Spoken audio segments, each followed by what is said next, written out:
Bukod dito'y ang salita ng Panginoon ay dumating sa akin na nagsasabi, Anak ng tao, ititig mo ang iyong mukha sa bundok ng Seir at manghula ka laban doon. At sabihin mo roon, ganito ang sabi ng Panginoong Diyos, Narito, ako'y laban sa iyo o bundok ng Seir, at aking iniunat ang aking kamay laban sa iyo, at gagawin kitang sira at katigilan. Aking ilalagay na giba ang iyong mga bayan, at ikaw ay magiging sira, at iyong malalaman na ako ang Panginoon.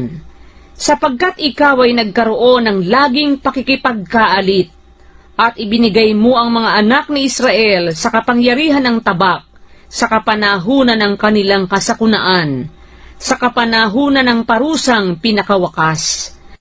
Kaya't buhay ako, sabi ng Panginoong Diyos, aking itatalaga ka sa dugo, at ang dugo ay hahabol sa iyo, yamang hindi mo kinapuotan ang dugo, kaya't matatalaga ka sa dugo. Ganito ko gagawin ang bundok ng Seir na isang katigilan at kasiraan, at aking ihihiwalay sa kanya, siya na nagdaraan at siyang nagbabalik. At aking pupunuin ang kanyang mga bundok ng kanyang mga nangapatay, sa iyong mga burol, at sa iyong mga libis, at sa lahat mong mga daan ng tubig, ay mga bubuwal sila na nangapatay ng tabak.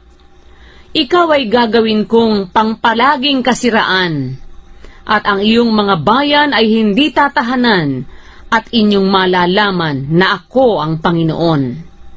Sapagkat iyong sinabi, ang dalawang bansang ito, at ang dalawang lupaing ito ay magiging akin, at aming aariin, bagaman kinaroroonan ng Panginoon.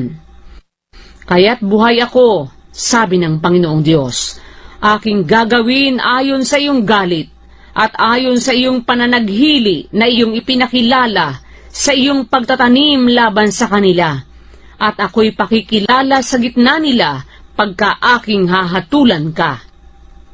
At iyong malalaman na akong Panginoon ay nakarinig ng lahat mong panunungayaw na iyong sinalita laban sa mga bundok ng Israel na sinasabi, nangalagay na sira ang mga yaon, nangabigay sa atin upang lamunin.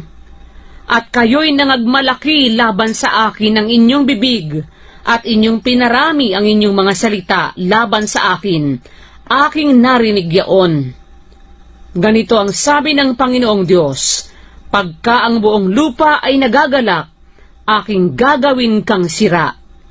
Kung paanong ikaw ay nagalak sa mana ng sangbahayan ni Israel dahil sa sira, gayon ang gagawin ko sa iyo.